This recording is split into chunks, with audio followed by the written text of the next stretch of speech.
Drinking alkaline water can help you manage your acid reflux. Myth.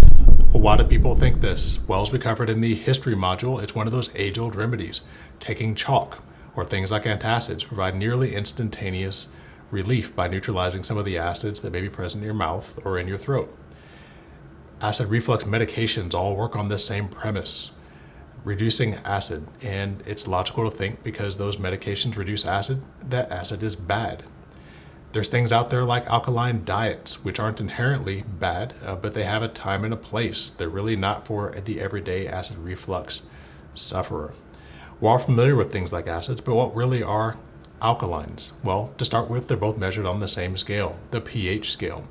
pH stands for power of hydrogen. Anything with a higher pH content tends to be more acidic. Anything with a lower pH content tends to be more alkalinic. And pH measures the strength of acids and alkalines. So what does this look like? Well, to start with, things like water are right in the middle of the scale with a pH of 7. Anything that's got a higher pH is more alkalinic. Anything with a lower pH has more acidic. So what do you need to remember? Well, it's not all the numbers of pH and all that. It's really about maintaining a healthy digestive system. And you can do that if you have a pH in a normal range of 1 to 2.5 pH. So why don't we drink alkaline water? Well, to start with, things like Tums have a pH of 4 to 5, much like Pepto-Bismol and some of the other antacids. Alkaline water has a pH level of 9, which, as you'd imagine, provides very quick and very thorough relief.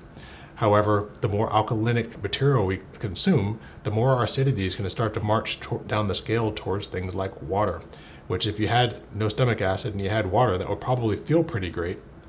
But as you can imagine, your food will not digest very well. And as we know, having an appropriate digestive system with the right level of acidity, it is key to build up the right intra-abdominal pressure and key to send the right signals to your lower esophageal sphincter to close, which is that key anti-reflux barrier.